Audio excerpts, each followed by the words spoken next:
Hello বন্ধুরা, তো আমার মেয়ের জন্মদিনে সকাল থেকে আমি কি করলাম তার একটা ছোট্ট ছোট্ট করে ভিডিও বানিয়েছি, আর সেইগুলো তোমাদের সঙ্গে আমি অল্প অল্প করে শেয়ার করব।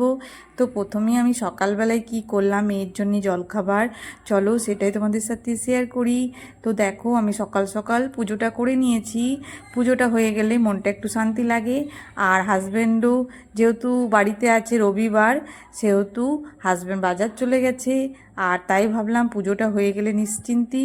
আর মেয়েও পড়ছে, যেহেতু ওর সোমবারে পরীক্ষা, তো হাজব্যান্ড বলেছিল কচুরি এনে দেবে, জলখাবারে ঝামেলা করতে হবে না। আমি বললাম না, যেহেতু পরীক্ষা চলছে তার মধ্যে এত গরম, তো আমি বললাম বাইরের খাবার আর খেতে হবে না, আমি বাড়িতেই লুচি বানিয়ে দিচ্ছি।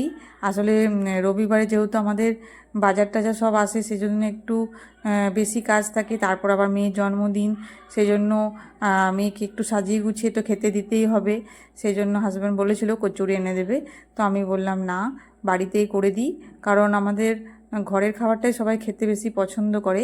মেয়ে কচুরি খেতে ভালোবাসে, মাঝে মাঝে কচুরি নিয়ে আসে, কিন্তু তাও আমি বললাম বাইরের খাবার খেতে হবে না, সোমবারেই পরীক্ষা আছে।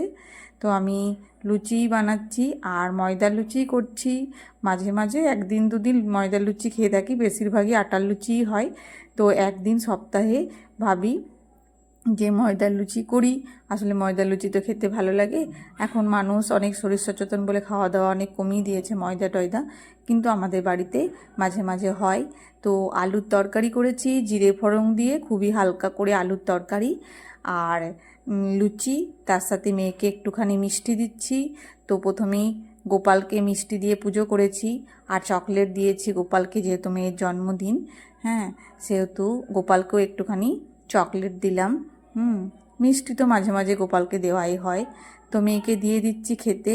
তো মেয়ে বসে আছে, প্রথমেই মেয়েকেই জলখাবারটা দিলাম। আর আমার মেয়ে লুচি খেতে ভালোবাসে, সব ভালো খাবার খেতে এখনকার সব বাচ্চারাই ভালোবাসে। তবে আমি চেষ্টা করি সব খাবারই ঘরে বানাবার, খুব একটা আমি বাইরের খাবার খেতে দিই না কাউকেই, না হাজব্যান্ডকে না মেয়েকে। যতটা পারি, যতদিন পারবো চেষ্টা করব ঘরের খাবারই করতে। তো দেখো, মেয়েকে দেওয়া হয়ে গেল লুচি তরকারি, এরপর আমাদেরও গরম গরম লুচিগুলো করে নিতে হবে। তো হাজব্যান্ড লুচিটা ছেঁকে দিচ্ছে আর আমি বেলে নিচ্ছি। আর রবিবারে এত গরম ছিল বলার নেই। হাজব্যান্ড যেহেতু হাট করে এসেছে, একদম দেখো কেমন হয়ে গেছে, তাও আমাকে হেল্প করার জন্য লুচিটাও ছেঁকেই দেয়। আমরা দুজনে মিলেই বেশিরভাগ লুচিটা করি, আমি বেলি আর ও ছেঁকে দেয়। যে কটায় লুচি হয় হাজব্যান্ড আমাকে ছেঁকে দিয়ে হেল্প করে, তো রবিবারেও করছে। তো আমরা এবার গরম গরম লুচিটা খেয়ে নেব। এর পরের ভ্লগ আবার আমি তোমাদের সাথে পরে শেয়ার করব।